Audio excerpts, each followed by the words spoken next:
Good evening. It's my pleasure to moderate the fourth session today, which will focus on interreligious dialogue in Egypt.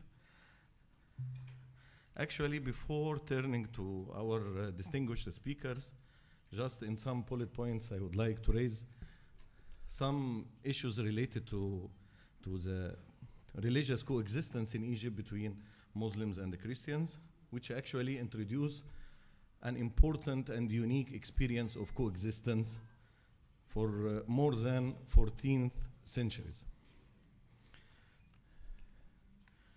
As most of us know that Egypt introduced an important experience in coexistence between different religious communities, Muslims and the Christians in particular, for more than 14 centuries. They developed common values, style of life. They share the same experience. In different historical moments in Egypt, you'll find Muslims and the Christians all together. They face the same problems. They overcome the same predicaments. And they celebrate their diversity and their unity in Egypt. National unity is a cornerstone of the existence of Egypt itself. So some concepts which sometimes raised in social sciences, including the concept of minority, is not welcomed in the case of Egypt by both communities. They like to use another concept, which is citizenship. They share the same perspective, the same history, the same values, and it's too difficult to differentiate between the two communities in Egypt as coexistence in everywhere, in the neighborhood, in the workplace, in different aspects of life. You will find Muslims and the Christians together. Definitely, problems erupt from time to time. Religious tensions sometimes happen. Extremists always try to intoxicate the relationship between both religious communities. 1 month ago, it was a very heartbreaking terrorist attack in one of the oldest church in Egypt, St. Paul and St. Peter. But minutes after the incident took place, Muslims and the Christians were there together, and they decided to rebuild the church before Christmas. And they decided to celebrate Christmas inside the church. This strong commitment to the concept of citizenship and the national unity is quite important. Our religious institutions in Egypt developed some initiatives from time to time. One of the most initiatives developed a few years ago was Family House, which we call it Beit al-Aila. Family House is joint initiatives by Al-Azhar, the main Islamic establishment in Egypt, and churches, different churches from different denominations, basically Coptic Orthodox Church. We are today, in this session, we'll discuss the experience of interreligious dialogue in general, and in particular, we will look into the experience of Family House or Beit al-Aila. What Family House do every day, it's an ongoing institutional tool in interreligious dialogue in Egypt, and it has some achievements actually on ground, and some people still hold expectations on it. We will listen to the experience from the founders, actually, of the experience.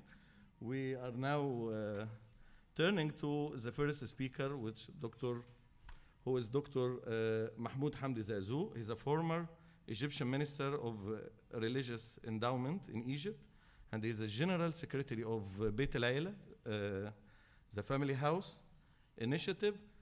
And I would like to say a few words about Dr. Zakzouk because he has a lot to say.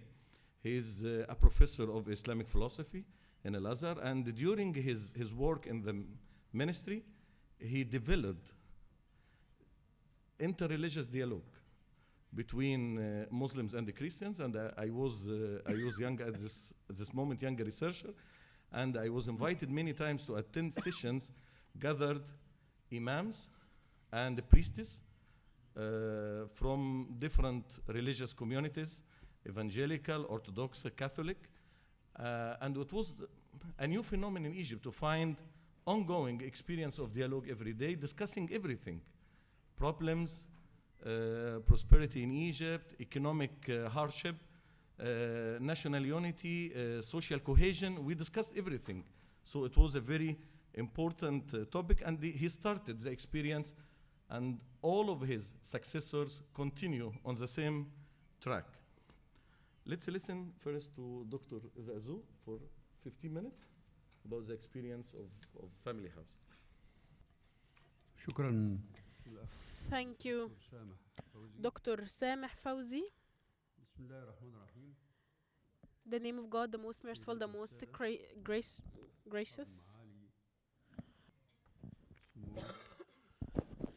Your Majesty, Your Highness, let me just start by saying peace be upon all of you.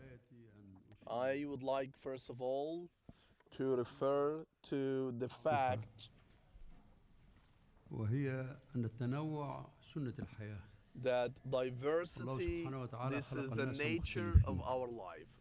God created all of us differently. ولكن القرآن يؤكد في الوقت And نفسه in the Holy Quran, على أن هذا التنوع it's لا mentioned يجوز that أن such يكون diversity, حائلا أو مانعا من تعارف such diversity بين الجماعات would الإنسانية. help والآية صريحة us, all of us, التي تقول to have يا أيها الناس dialogues. And it says in Quran, وجعلناكم شعوبا وقبائل it says, "Oh, you لتعارفوا. mankind, we created you males and females, and we have made you tribes and the clans so that you would be able to recognize each other." This is a verse in Quran. And so in Egypt, we are enjoying هذا التنوع such diversity in the Egyptian society. قرون عديدة. Few centuries ago, and we are living together, Muslims and the Christians and even Jews before, in the past, in a harmonious, friendly atmosphere. And we know that sometimes there were some parliament speakers in Egypt among Muslims and even among Muslims, Christians and Jews. So the dialogue between Islam and the Christianity was continuing since the era of Prophet Muhammad, when he was in Medina, and there was a delegation coming from Najran. There was something like 15-member delegation coming. Abu al-Harith was one of them. He was their leader, and they wanted to pray, they wanted to perform their Christian prayers. And some prophets' companions at that time were provocated by that, but Prophet Muhammad at that time, he told them to let them continue their prayers until the end. Now, what I would like to conclude from such events, that the religious diversity should not be a barrier for dialogue, for talking, for harmony as well. Such harmony that would not such harmony that would help certainly all the humanity and all the mankind. And there is another verse in Quran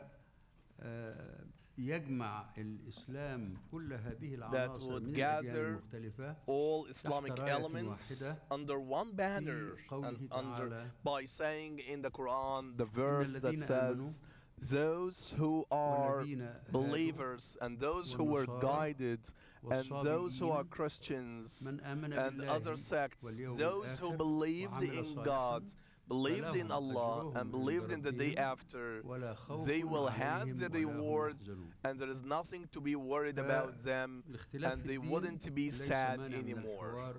So again, such dialogue should be concerned, should be the concern of our talk today. When we talk about Egypt, there is a fixed truth in Egypt that when Islam spread in Egypt, the Muslims were minority in the society for 2 decades. For 2 centuries, For 2 centuries, Muslims were minorities in Egypt and the Christians were the majority. What does it mean? It refers to the concept of friendship, harmony, and such immutable bonds among Egyptians that couldn't be influenced or affected by any different religious views or any political views. But there are sometimes, just to avoid any kind of overestimating the whole situation, وأن أتغاضى عن أشياء أخرى هو بيحدث بين الحين والآخر في كل مكان في العالم وفي كل مجتمع من المجتمعات اختلافات في بعض الأمور قد تكون أمور شخصية وقد تكون أمور سياسية وقد تكون أمور أخرى or some other differences. هذه الخلافات such differences that could happen ترقى بأي حال من الأحوال does not reflect درجة القطيعة بين فئات المجتمع. Such differences do not reflect ومن هنا the real situation in Egypt. ومن هنا فنحن And from this direction, حينما تحدث we بعض are in الأحداث Egypt, we are فنحن having some situations, and if that situation happens, مثل هذه الأحوال like any kind of clashes between both sects in Egypt, then we can understand and we can handle and approach the problem here in our society between Muslims and the Christians, and before that it was the Jewish community as well.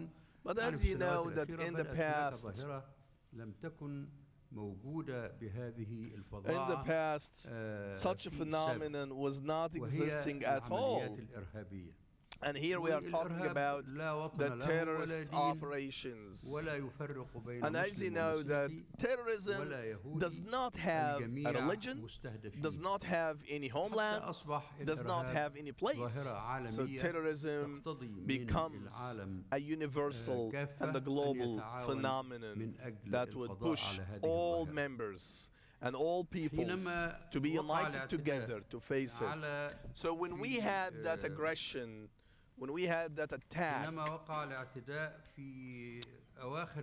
when we had that attack at the end of December of 2010 against or on the church, a Christian church in Iraq, and then after that followed by another attack on another church in January 2011 on the church of Qiddisin in Alexandria, then we had at that time the Grand Imam of Al-Azhar.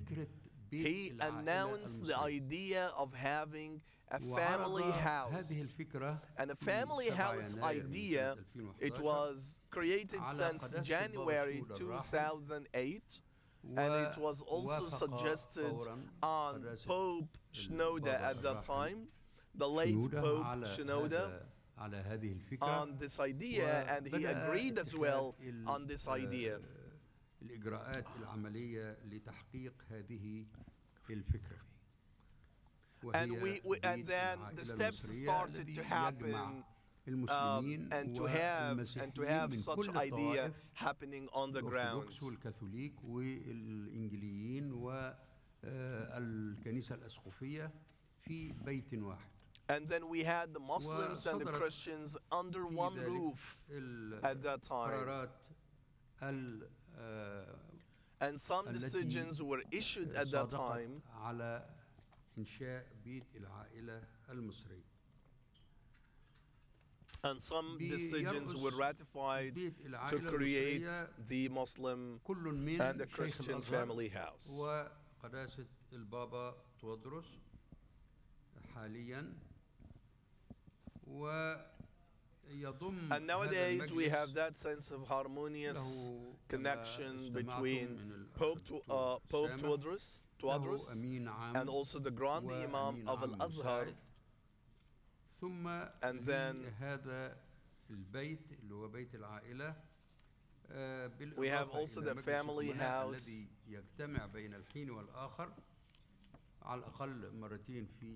especially when it comes to there is also executive council for the family house as well. And as we said before, it is something that is like organization, and such organization is extremely important and is needed by such challenges that we have today.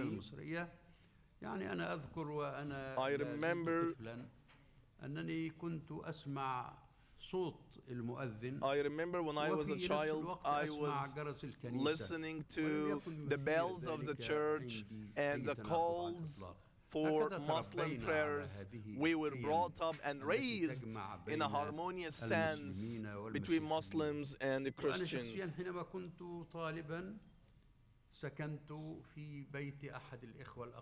And when I was a student, I lived at one of the homes for Coptic homes or Christian homes. I lived there for a while when I was a college student. So we live again under one banner and in one country and in one place. Now, when I talk about the family house, there is a board of trustees, and such a board of trustees chaired by Grand Imam of Al-Azhar and the Pope of Tewodros as well. And a number of cultured people, a number of cultivated individuals, and some public figures as well. There are also the Executive Council. And such Executive Council that execute some decisions and that also follows up some decisions in Egypt. And we have many committees. We have the Committee of Education. We have the Committee of Religious Discourse. We have another religion of Reformation and the Committee of Executive Emergencies, and we have also another committee for following up. And every committee has rapporteur and rapporteur assistant as well. All of them are working together and cooperating together, and they are working in harmonious sense. And so such executive councils, they are conducting and following up some decisions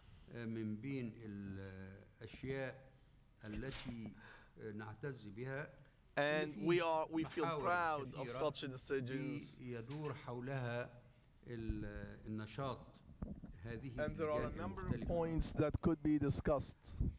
تركز هذه الأنشطة على التركيز على القواسم المشتركة بين when we talk about the activities of such councils, they focus on the supreme values of Islam and the Christianity as well, بدور العبادة المصرية and also places of worshiping. الطريفة والجميلة إن لجنة الخطاب الديني بتضم قساوسة. And so the Committee of Religious Discourse has a lot of priests and a lot of sheikhs as well. علاقات خوية موجودة قبل ذلك، ولكن كل في حاله. لكن بيت العائلة استطاع أن يقيم دورات تدريبية للقساوسة. But I think that the family house also started to have training programs for priests and for sheikhs as well. وإخوة متحابين. Then at the end we can be united, we can be brothers and sisters. لعدة أيام ويدربون أيضا معا، وبالتالي نشأت علاقة جديدة. Then we have a new relationship. هذه من ثمار بيت العائلة المصرية. Then we have a new relationship that could have many positive repercussions at the end. في المهام التي وكلت إليها زي المحور التعليمي. Then we have the educational pivot. التعليم في المدارس. We have also the والسبيل على حذف كل ما and also أن يمس canceling and abolishing any kind of inappropriate syllabus. خلافات أو نزاعات. والتركيز في المدارس والمعاهد على احترام الرأي الآخر ونبذ And also focusing on ودعم المواطنة وتأصيلها supporting بين the الطلاب. culture of peacefulness التركيز and على also the cultures of working and cooperation together. التربية الدينية الإسلامية والتربية الدينية المسيحية وتأهيلهم. And also مساعدة الطلاب على ثقافة الحوار. And also helping the students to have the culture of dialogues and also enhancing their skills. شبابي بيركز على توعية الشباب. Then we have the Committee of Youth as well, and they focus on the Committee of Youth focus on spreading the awareness, the cultural awareness, the social awareness, and deepening the concept of citizenship. And there is also the pivot of family, and also the other different issues, and also the issues of discrimination, and also the social and economic questions, and spreading the awareness of women, and protecting the street children, and helping others to cooperate with youth among the Christians, and we have the Muslims as well. Then we have also the cultural pivots and holding some cultural programs as well, and opening channels with thinkers and intellectuals to contribute in the youth awareness campaigns, and also opening current discussions with many people and discussing them, and also uprooting the concept of patriotic feelings towards or for the youth.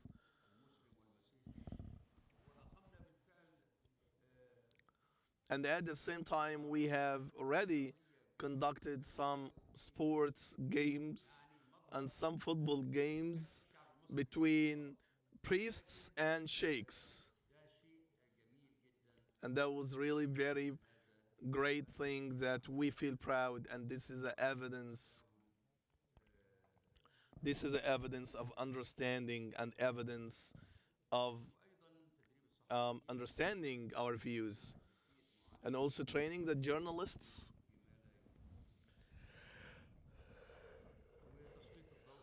and also focusing and shedding lights on the values and the customs and the traditions of the people. Then there is the pivot or the dimension of observation and another dimension of development.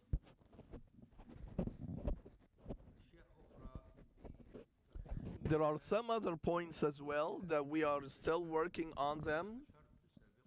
And as I mentioned before, then we have educational committee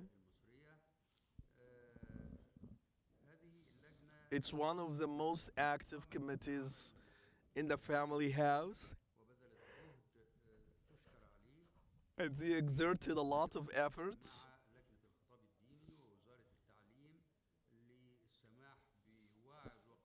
just to make the training programs in a very active way. And this is very, very good attitude, which can reflect positive attitude on all people.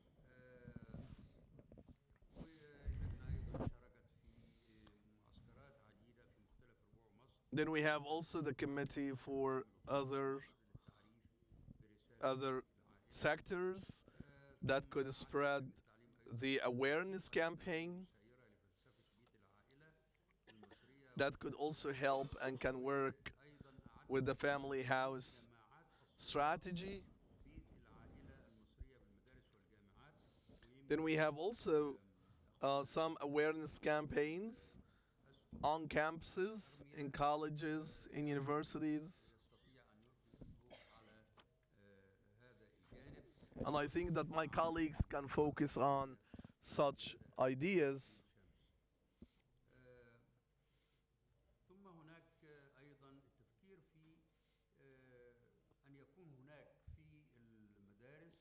Then there is also a strategy to have a common religious textbook for both Christians and Muslims. And in order to link and make both sides to be under one tolerant religious framework. I don't want to take a lot of time here, but I just want to refer to also setting up some other different committees that has a lot of activities, but I know that we don't have enough time. So my brother and my colleague Sameh is looking at me because I know that he's so concerned about time, and so I'm so obedient. Guest here, so I will follow strictly the time limit, and I would like to finish. I know that I have a lot of details today, but I wouldn't talk about that in details just to respect the time limit, and I'm sure that other panelists as well will be able to give you a complete and a comprehensive reflection for the whole situation and for the family house in Egypt. Thank you so much. Thanks, Dr. Zakzouk, for thorough interpretation and introduction actually for the family house, which shed light on different aspects of the work in terms of education, youth activities, family life, and also sports, which is a part of the activities of family house. I will move to the second distinguished speaker, His Grace Bishop Ermia. He's a General Bishop, the head of the Coptic Orthodox Cultural Center, and Deputy Secretary General of the Family Home Initiative. He is also a writer for a number of newspapers, and he was for a long time assistant of the late Bob Shinu III. He has a lot to say because he is very active in the area of interreligious dialogue for more than a couple of decades.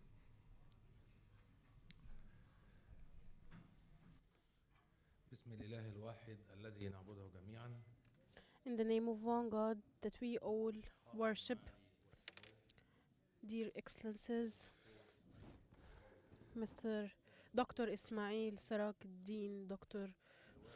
Sameh Fawzy, Dr. Mahmoud, Hamdy, Zakzouk, the Secretary General of the Family Home Initiative that I am so privileged to work with because I learn a lot from him. He is wise and He's the person who guide our work in the initiative of family home. And with the spread of the terrorism throughout the world has given rise to a dire need for peace. Peace is humanity's gateway to safety and reassurance, which in turn motivate people to work and be productive. The absence of peace changes the world to a jungle where beasts disguised as human roam. Muslim consider peace one of God's names. In Surah Al-Hashr, Exiled Chapter, we read, God no Lord but Him, the King, the Holy, the Peace. In Christianity, we talk about God as the God of peace, the King of peace, and the source of peace for everybody. Peace falls into three categories. Peace with God. It emanates from man's learning God's commandments. Peace with people. It springs from leading to a life of continuous love and cooperation. Constant peace, which nobody can do without. Religions have established the importance of peace for man. Peace is a pillar in Islam's teachings. This is indicated in many chapters. In Surah Al-Baqarah, the Cows chapter, we read, O believers, do conform to peace. And as we learned from Dr. Zakzouk, O people, we have created you, men and women, and made you peoples and tribes to love one another. The phrase to love one another has a great purpose. God wants humans to love one another and to get to know one another and live in peace and affection. In Christianity, peacemakers are blessed by God, and God says peacemakers who sow in peace reap a harvest of righteousness. When Umar ibn al-Khattab, the second caliph, got hold of Jerusalem, he refused to pray in any church. He told the bishop of Jerusalem, lest my Muslim successors come and take it, saying, Umar held prayers here. Thus, he gave a lovely image of tolerance. He worshipped outside the Resurrection Church, where a mosque bearing his name was built later. Peace and fraternity are contained in several treatises and conventions which the history of Islam has tackled. Dr. Zakzouk said, he talked about the Najran Accord, the one given to Banu Taghlib, the advice given by Abu Bakr as-Siddiq to Osama bin Zayd, Umar ibn al-Khattab's testaments before his death, Khalid ibn al-Walid convention to the people of Damascus, Amr ibn al-As treaty with the Copts, as well as his relation with Pope Benjamin, the 38th Patriarch. Amr handed the Pope all the churches that were seized by the Romans and restored him peacefully to his see. In all those treaties and conventions, Muslims reassured Christians about their churches. They give them their churches, monasteries, cells, property, and blood. Likewise, peace, the Bible tells us, and if you salute your brethren only, what do you more than others? Do not even the publicans.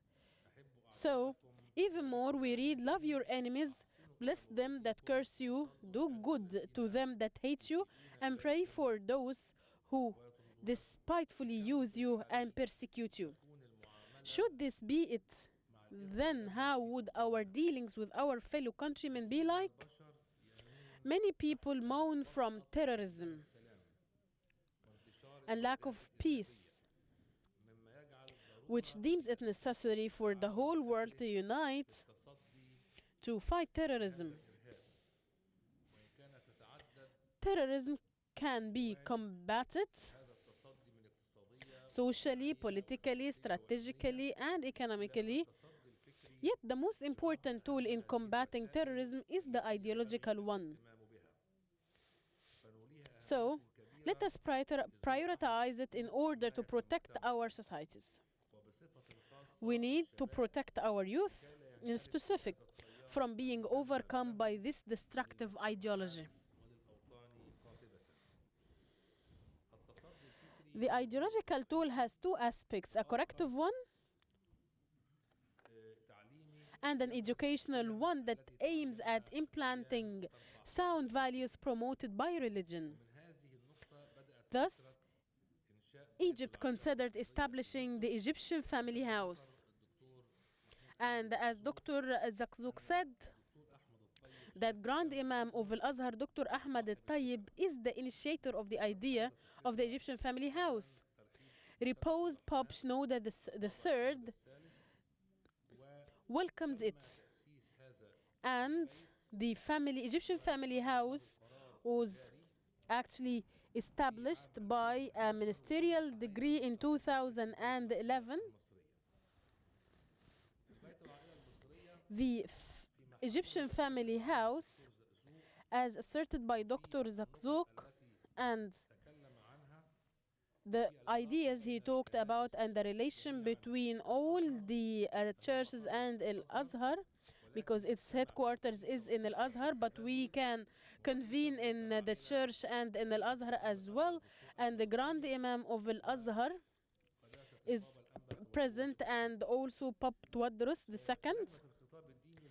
When we talked about, I will talk about two important issues that all of us know: the sheikhs and the scholars from one hand and the priests on the other hand. In the first meeting, we called for the dialogue, the religious dialogue, and there was Dr. Mahmoud Azab, and they convened in the cultural center, and we gave them their lunch. When we went in the church, we find that the priest sat on one side and the sheikh sat on another side.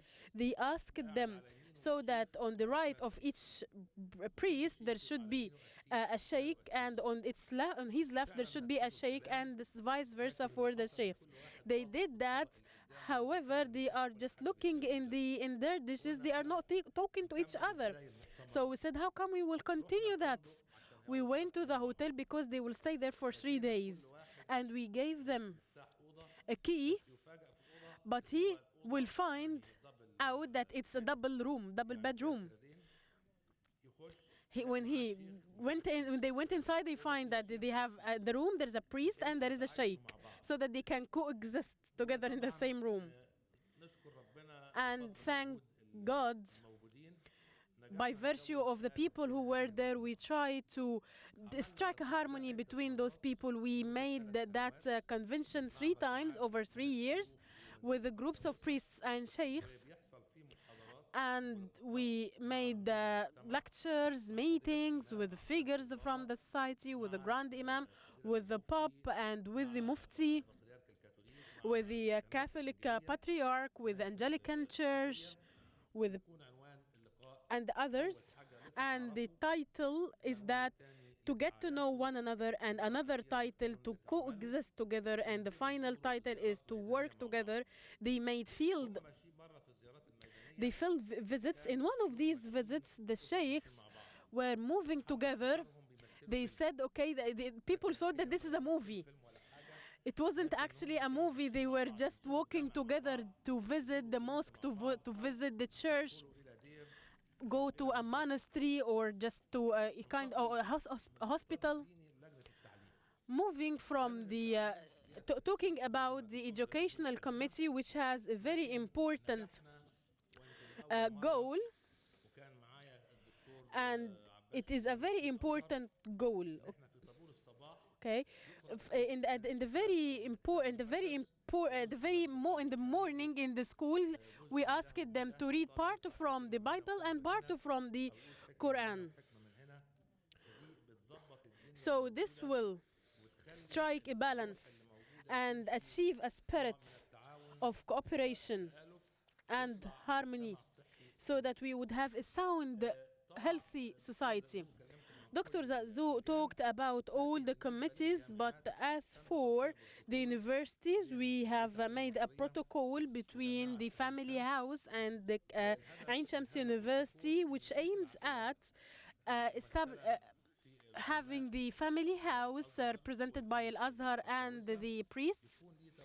They should have an existence in the universities because the university student is a very important figure which affects the society. So, with this protocol that was signed, we had the priests and the sheikhs. They used to attend seminars in the university, talk together, supervise the artistic works or the sports works. In addition, we had like examples from the societies, successful examples to show to the youth in the presence of the priests and in the presence of the sheikhs. The family house wasn't just inside Cairo.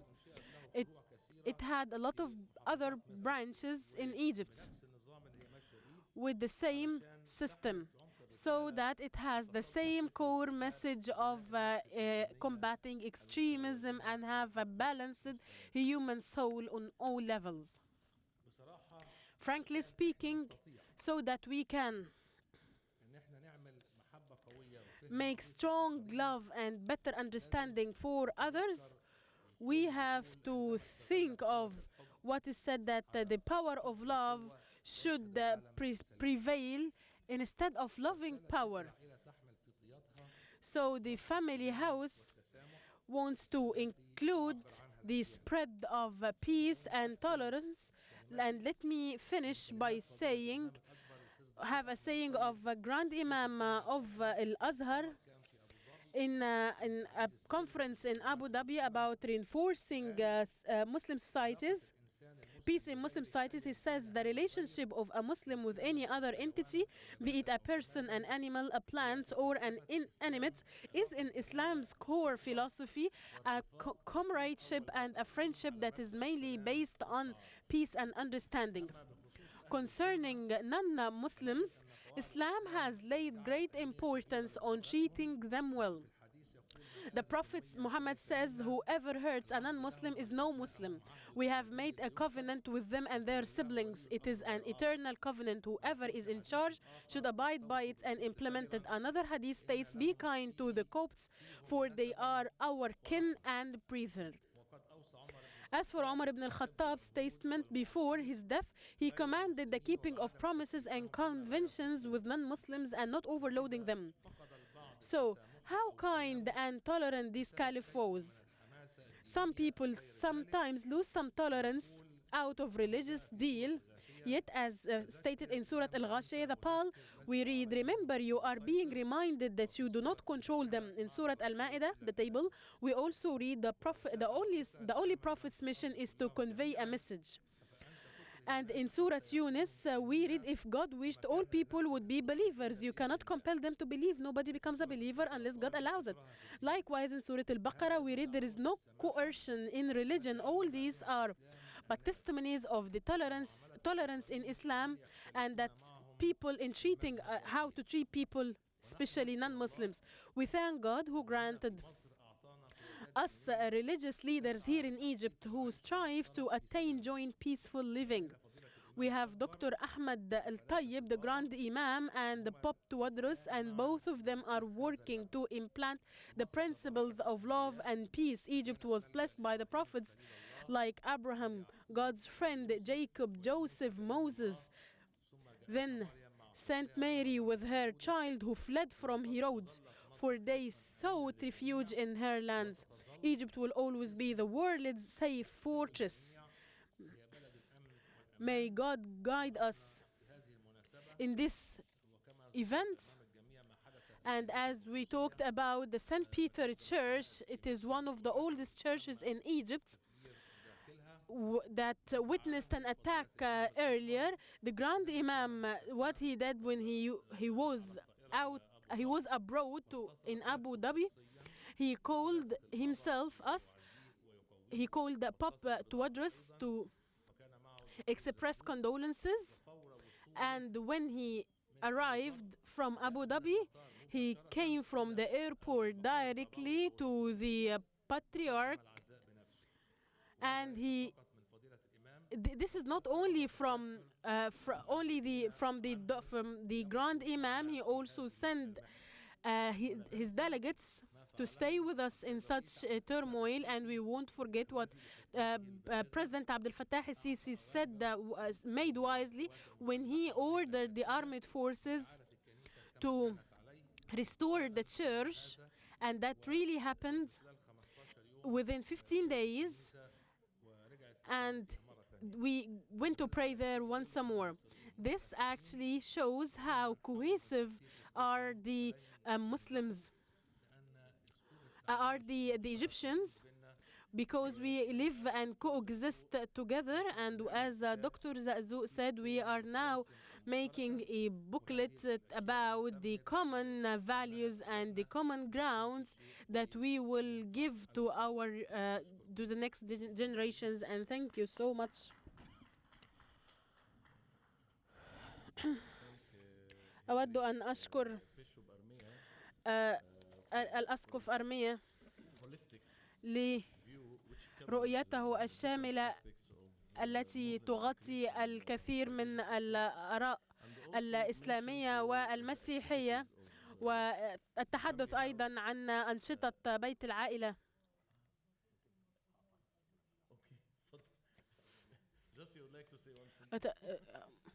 Okay, I'm sitting beside me Dr. Amna Nusir, and please, she told me something, so I would like to say it to you.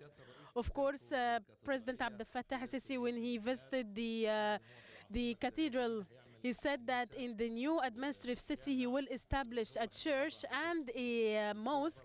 He will actually contribute a part of this, and Dr. Amna Nusir also funded the $50,000 from her own money to build the £50,000 to build the church, and another 50,000 to build the mosque. It seems that there are quite important activities has been doing by Family House, but religious institutions are quite humble in Egypt, and they don't want to expose their activities to public media. So most of Egyptians don't know actually that there are some important issues have been done by Family House. Let's move to Dr. Professor Mohamed Kamal Eldin Emam. He's a professor of the Islamic Sharia, the Islamic Law Faculty of Law, Alexandria University, and also he's the legal consultant for Al-Azhar. He has a strong history in the area of interreligious dialogue. He participated effectively in some of interreligious initiatives, not in Egypt or in Arab world, but also in some Western countries. And I have been with him on many different occasions, when Saint Egidio and other important dialogue-based institutions. And he has good experience in the area of Muslim-Christian dialogue in general. Let's listen to a few words from him. شكرا. بسم الله الرحمن الرحيم. Well, thank you so much. In the name of God, I would like to say good evening for everyone here, and I would like to extend my appreciation and my gratitude for Dr. Sameh Serageldin, the president of Alexandrina Bibliotheca, for his enlightenment views and for his comments as well. And I would like to focus on the importance of this country, Egypt, and also for Bibliotheca Alexandrina. And also the second thing I would like also to talk about And based on our previous experiences, here we are talking about whatever the religious background of the person, in my opinion, that we are applying and adopting the culture of dialogues. And from other dimension, we would like to focus on the common grounds for the dialogues.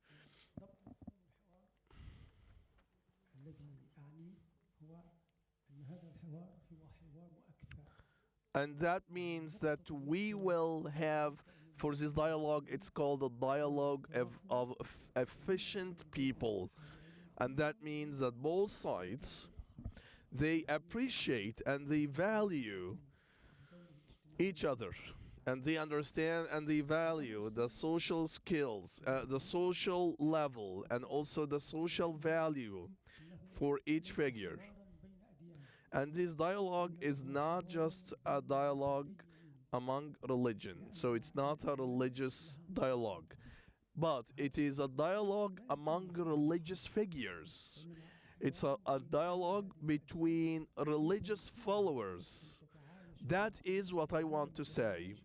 So we are living here in our world.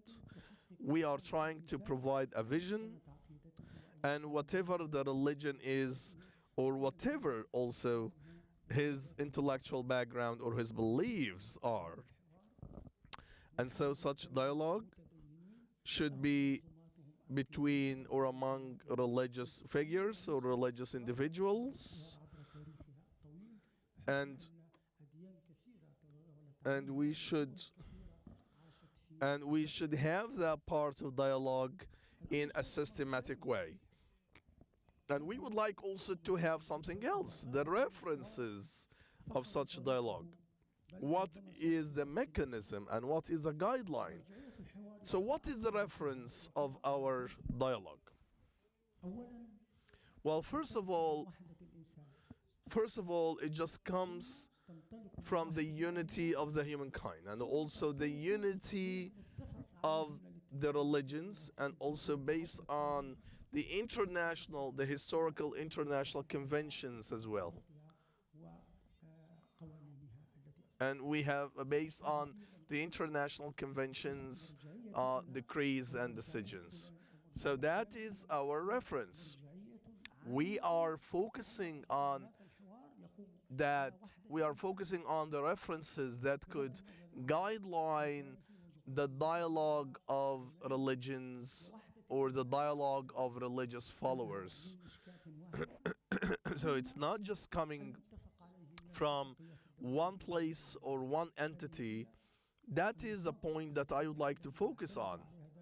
It is the basic foundation for our dialogue. When we talk about the Coptic Church and Al-Azhar Mosque, both of them are representing powers.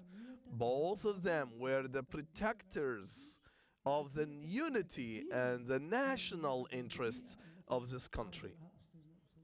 And this is what was exposed and explained before by our colleagues here. And from this perspective, that we are, as religious individuals, we have three major issues. The first issue is the issue of religion. The religion which is marginalized nowadays. And when you talk about religion is marginalized, it means that the individual or the citizen is marginalized. Why? Because religion creates culture. Without religion, you wouldn't have culture. So if this culture is fake, or is not true, or is not based on solid and genuine basis in a cultural dialogue in civilizations, then the religious attitude would be also fake, and it would be not just a genuine religious attitude, but it will be moving to another wrong direction, that is religious extremism. That's the first part that we have. So in protecting the religion, we are protecting the cultures. And we are also protecting the society of any sort of misinterpretations, whatever the religion in the society is. Now, the second issue that I have, and I guess that this is the basic issue that should be overwhelmingly the concern for all cultivated people, it is the issue of erosion inside the society. Such erosion that is coming from inside or externally. And it represents the struggles among different powers. And that can demolish and destroy the structures of the state at the end. And so we should be able to understand this fact. All of these people, all of them, should understand that the supremacy of the state is not just eroded, but the society is also eroded, which is a basic element in the society. And then we have the region as well. The region could be eroded as well. And that what can happen in Iraq and in Libya and in some other countries. All of this happening because of what? Because of the marginalization of the state. Because this state, whether it is a small or a minor state or a major state, this state has the right to be independent. Now, the third issue is the issue of the family issue in our society. Now, that is very important. The family today is not existing, it's disappearing. And this shouldn't be in our society. It is a task of our society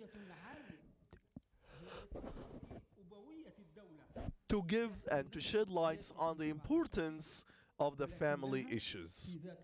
But at the same time, such family, in case of being demolished or eroded, then it will be a disastrous. In France, in Paris, 80% of divorce rates in the French society, and inside Paris and outside Paris, 70% of high divorce rates. Why do we have that? This is erosion. This is societal erosion. So if we would like to combat terrorism, we should give our concern and our interest to the family. If we would like to understand the adaptation, then we should be able to understand as well the functions of the family, especially when it comes to Alexandrina Bibliotheca and also the Arab League.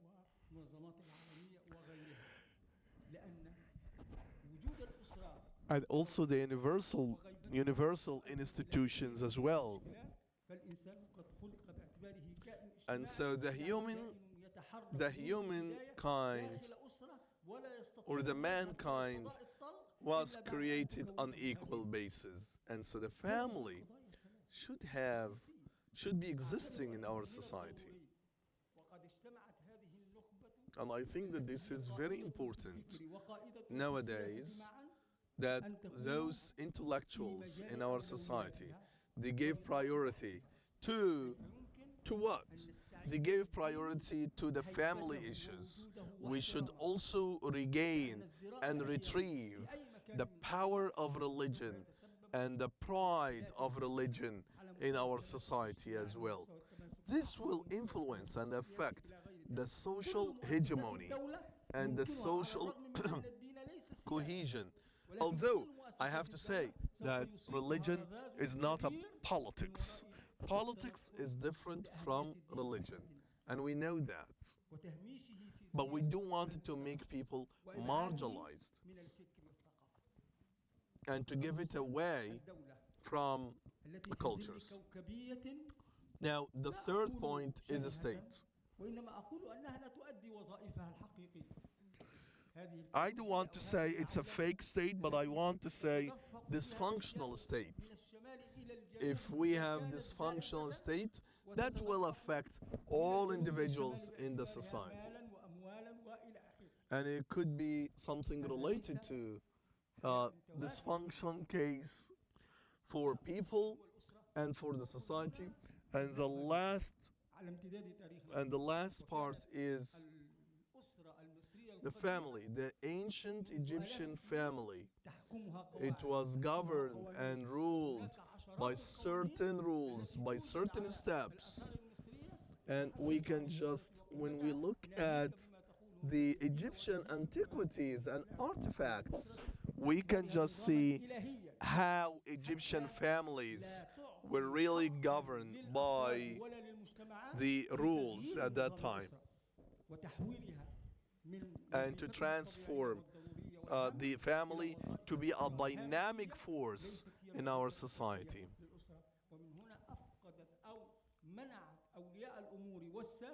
من أن يغيروا على هذه الأسرة وأن يغيروا من مقوماتها وأن يحجبوا كثيرا من إيجابياتها عندما يحولوها. And that can transform the powers and the energy into positive energy. These are the points that I would like to focus on.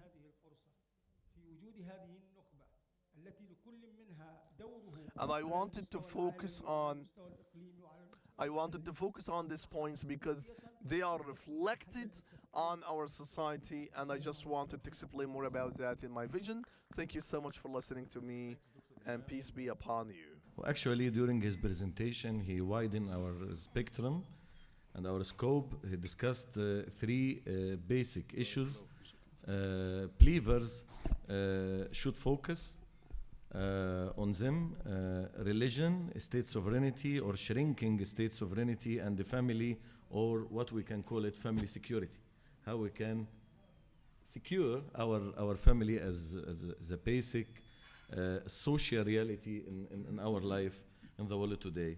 Let's move to the last speaker, Dr. Anna Nusser. She is a professor of comparative jurisprudence, and she is also a member of the parliament. I have many to say about Dr. Anna. She is always active in the area of Muslim-Christian dialogue. She is a decisive and outspoken public figure in Egypt. A couple of months ago, as a member of the parliament, she brought the issue or sensitive issue of blasphemy into discussion inside the parliament. It was a very important step has been taken for a long time to open a discussion about some taboos or some sensitive issues which we always avoid the discussion, or we turn our back to such important issues. Let's hear from her a few words about interreligious dialogue in Egypt from her position as a member of the parliament and also as a professor in the area of Islamic studies. In the name of God, the most merciful, the most graceful, I'd like to greet particularly Dr. Ismail Serageldin, who's presiding over such important civil beacon for the whole world. And now I can see examples from the important action of Bibliotheca Alexandrina. I'd like also to greet my colleagues, particularly Bishop Dr. Mahmoud Zakzouk, who was my supervisor for my PhD thesis, and also Dr. Kamal. Did I forget anybody? Okay, right. Okay. I want to talk in these few minutes about three aspects. The first aspect is that as a Muslim, I don't find any kind of harm or grudge with anybody who differs from me culturally, ideologically, and in terms of humanity. As Dr. Zakzouk said, God created us different. So difference is the willingness of God. So it's the willingness of God. So what as humans should we do? We have to respect that difference and deal with those who are different from us in a way that respects the God's willingness with ethical conduct and respect. Then, the other point is my personal experience with difference. First, I'm graduated from American missionary school, and in Asyut, in the governorate of Asyut. I've never ever felt among my colleagues in school that there is a difference between my friend Aisha or Salwa Abdel Masih, who's a Christian. We were raised in such an atmosphere of religious diversity. So, from the very beginning, from the elementary school up till my graduation, I was raised in this school that enjoys religious diversity, and even in the schools. I have never ever felt any kind of hatred or repulsion. Why? Because Islam, my religion, that's the seal of the divine messages. I have, according to Islam, to believe in the divine revelations and messages in a moderate way. There is no prophet, there is no messenger that will come again now to correct what we have said. And in the verse of in the Al-Baqarah, God, Allah Almighty said, I have made you. I means God. I have made you moderate approach so that you would witness what's happening among the people. How can I witness what's happening with people if I am repulsive towards them, if I hate them? Then on the day of resurrection, the prophet will witness what you will happen, what you have done. So of all the Muslims read this verse with the three important concepts. First, the moderation is just to witness the people in a moderate manner, because we won't have any other prophets after Prophet Muhammad, who is sent as a mercy for the whole humanity. The other point is the difference in cultures and in religions. As Dr. Zakzouk said and Bishop Ermia said, there is an important experience that happened in reality. That's the approachments between the priest and the sheikh, Muslim and Christian. This is very normal, because my roots actually, when we go very back to how Islam entered Egypt,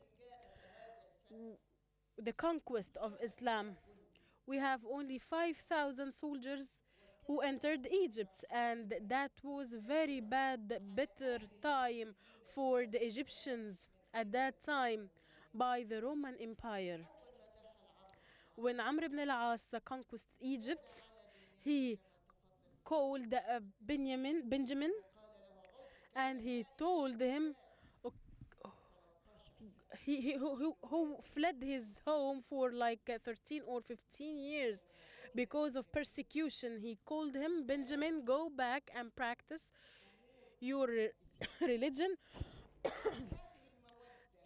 with this kind of love and mercy, Islam started and took place in Egypt. So the fruits of this, that the families and the Copts of Egypt and loads of them just joined Islam. And I'm telling you something else, some humanitarian issue. When we take a look at our people in Upper Egypt, we will never be able to differentiate between Muslim and the Christian. They all have the same traits. And on the coastal cities, even the Muslim and the Christians are all the same. This is a kind of characteristics that we all share as Egyptian people from Upper Egypt to Lower Egypt. You will never find the difference between a Muslim and Christian. This is what the German researcher says. I can't remember really her name, Margaret Kendall. When she conducted her researches and concluded the following, she said, I've never seen a people that's genetically united as I found in the Egyptian people, because their genetics is very in conformity with each other. I'm here talking about historical facts asserted by scientific facts by this German researcher.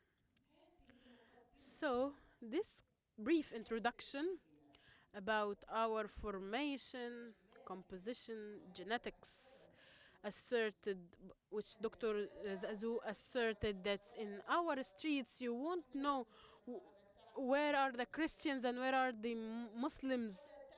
Even in the same building, in any building in Egypt includes, and any street in Egypt includes a Christian and a Muslim. This is a fact, this is a reality. Okay, so let me ask a question. Why that happened in our churches? I'm talking about our churches. When this American senator in the Congress, he talked about restoring churches, my response to him in the parliament, I told him, do not talk about this, because me as a Muslim, this is our churches, this is our houses, because we understand it more than you, we are well aware of it, we will restore it. And as the bishop said, we talk together, we deal together in a responsible, loving manner, because the church and the mosque are the same, and I burden the responsibility of both. So let me remind you that the Holy Quran and the surah entitled by the name of Mary, the daughter of Imran. So these are realities that include the loving manner between all us, without any pretense, without any act, without any deception.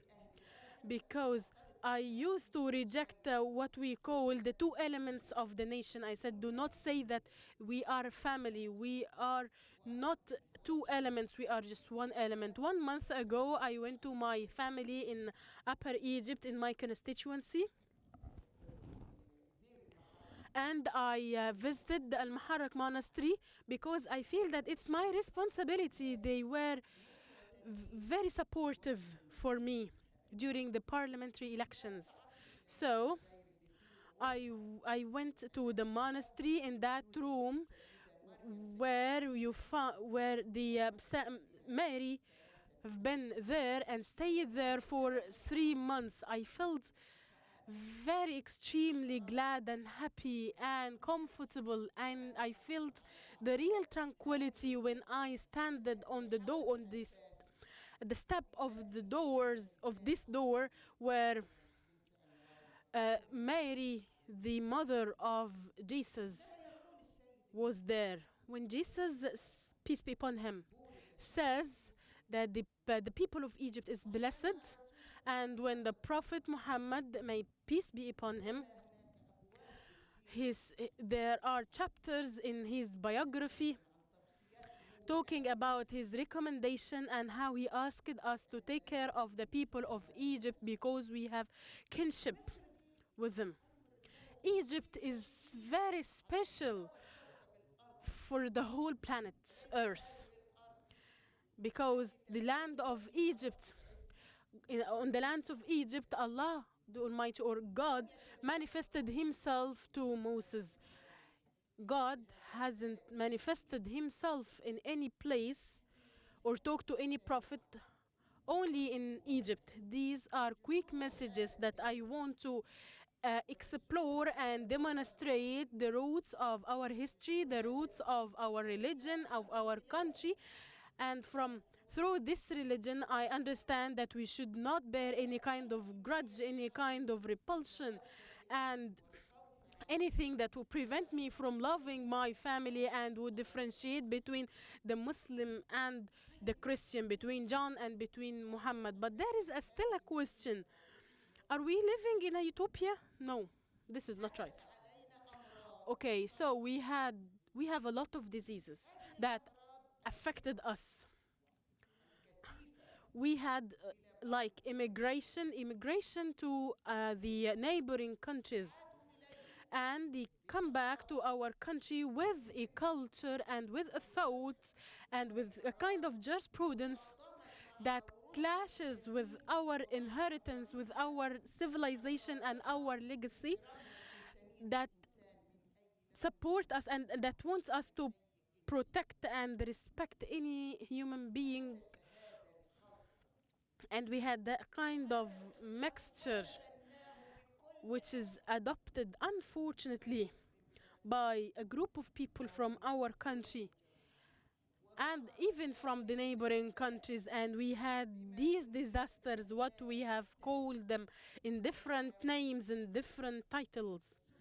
And they have been called, for example, Muslim Brotherhood, ISIS, Al-Nusra Front, or any bad disaster. All this is outside the beautiful frame and roots of our religion, lives, and history. So, lots of great professors try to make the initiative of the family house so that they would put an end to such disastrous, deteriorating ideas under the name of religion, and the religion is totally separate and distance itself from them. However, they talked about religion as an umbrella so that they would forcefully take what they want from us. Finally, I have gotten, this is a demand here so that I can have to finish. So, and okay, I'll talk about the final point from my own personal life. In my house, I have 3 daughters and a son.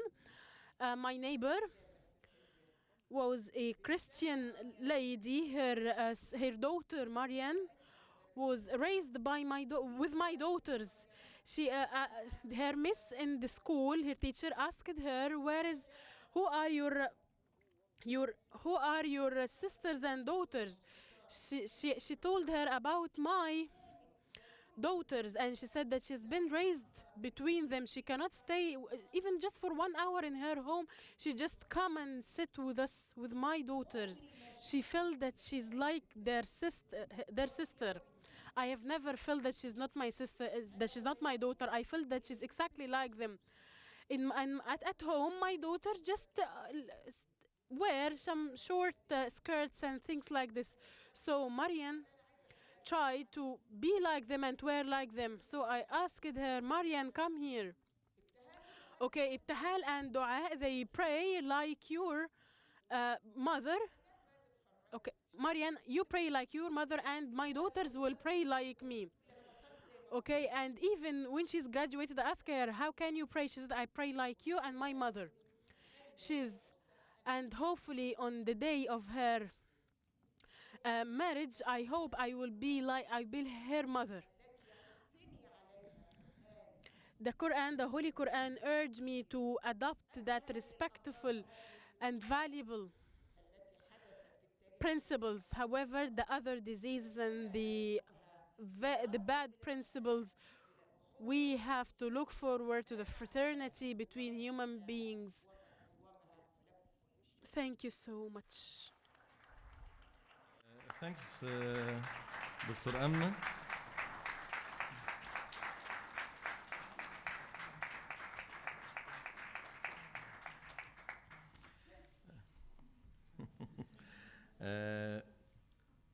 Thanks, Dr. Amna, for this wonderful talk, which reflecting our day-to-day interactions between Muslims and the Christians in Egypt, which is quite peaceful, constructive, and fruitful.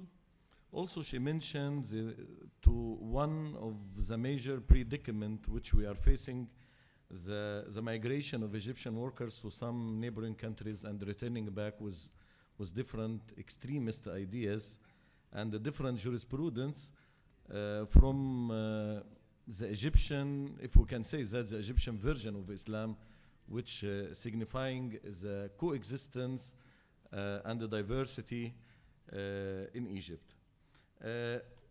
We are behind the time, but we can get a couple of comments from the participants, if you want.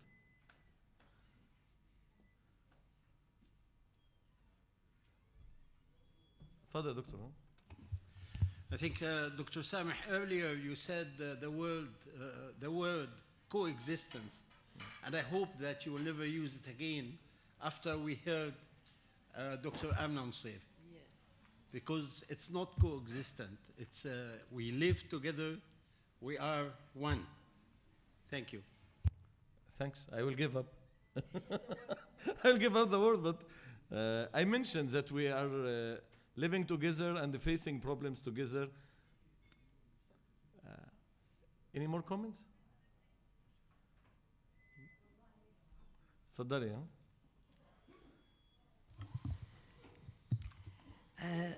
أشكركم، يعني فعلا جلسة هامة جدا، وأنا متأكدة للإخوة الحضور اللي من دول أخرى تفتحت شوية عقولهم على حقائق. وفعلا بالنسبة لنا جميعا كعرب، لما نقولوا مصر هي أم الدنيا من قلبنا، هي ظهرنا، دعواتنا أن ربي يحميكم. وأنا من ليبيا أنقل لكم تحيات كل الليبيين، لأن مصر فعلا فتحت بابها للليبيين الغرباء اللي أوصدت أمامهم أبواب كثيرة في دول عربية. ودكتورة آمنة، مش لأني امرأة بشكر امرأة، كلكم كنتوا رائعين، وكم فخورة أنا بك فعلا، يعني بعلمك وبرؤيتك وبذكائك وبشجاعتك، فشكرا لكم كثيرا. وربي يحفظ مصر، ونحن في ليبيا ندعو كلنا أن ربي يحمي مصر ويحفظ مصر ويحفظ العالم العربي. ويمكن في مصر لما نأتي، بغض النظر عن كل ما يقال، والمرحلة خطيرة وصعبة، لكن أنا على يقين أن مصر هي مصر وستظل مصر، وسنتعافى جميعا معها. وأنا أحب مصر وأحبكم جميعا، وبارك الله فيكم. صديقاتي أيضا أنا مسيحيات وأقباط ومسلمات، وفعلا تربيت مثلك دكتورة. أنا أيضا تربيت، تعليمي الأول في ليبيا 65 سنة مضت كان في كنيسة، وحينما رجعت إلى المنزل وأنا أصلي، جاء والدي وربط على كتفي وقال لي الله واحد، وهذا من 65 سنة مضت. شكرا.